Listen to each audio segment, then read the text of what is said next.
at way bildagsa. Si Max sa picker laging nakaabang. Kapag trabaho usapan bawal tamad dyan. Kuya Noy todo kayod para sa pamilya. Kahit pagod na katawan laban pa rin siya. Si Francis matagal ng kasangga. Wag lang man din mawala bigla. Jason mahusay kapag seryosohan. Wag lang mahuling nawawala minsan. Si RJ kulang palagi, maaasahan sa trabaho. Iwas absent lang sana lagi para kumpleto ang tropa. John Ray at Kyle parang kambal sa galaw. Kapag tandem kumilos mabilis ang bugso ng araw. Si Ralph katuwang sa picking area. Refill sa shelf siya ang bahala. Laging maaasahan sa bawat galawan. Tinitiyak na maayos ang bawat lagayan.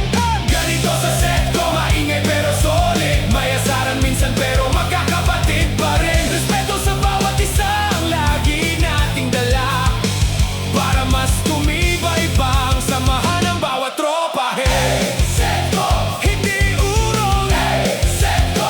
Laging tuloy-tuloy. Sa packing area ibang klase forma. Agil at Brian, aesthetic boys talaga. Di lang itsura ang panlaban nila. Maasahan sa trabaho at sa lahat ng bagay. Si Clark tahimik pero maaasahan. Kapag tambakan na hindi nawawala sa laban. Si Rilky kay Digay, Queen Chi, pretty backers pero mabilis magbalot lagi. Cute man tingnan pero halimaw sa bilisan. Kapag sila na kumilos bawas agad tambakan. Tapos bulky boys rumaragasa sa harapan. Kuya Mon, Pilo, Lantan, Chukoy walang urungan. Mabigat o malaki kayang-kaya buhatin. Kapag sila kumilos tuloy ang packing.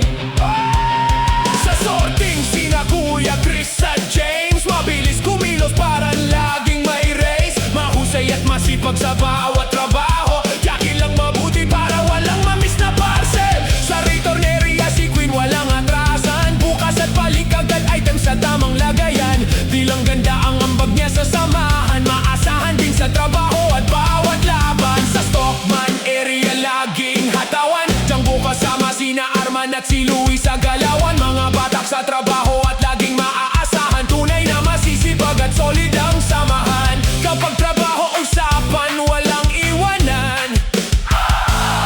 Basta wag lang maabutan ng kwentuhan minsan. Sa office naman laging gising ang isip. Kahit ang trabaho tuloy pa rin ang kape. Magkakaiba man ng naka-assign na gawain. Handa makinig at bukas sa bawat usapin. Hindi tayo naiiba sa isa't isa. Lahat tayo may pamilya at pangarap na dala. Iisang warehouse, iisang samahan. Kaya tulungan at respetuhan ang kailangan. Ganito sa set ko, maingay pero solid. May asaran minsan pero magkakapatid pa rin. Respeto sa bawat isa ang lagi nating dala. Para mas tumibay pa ang samahan ng bawat tropa.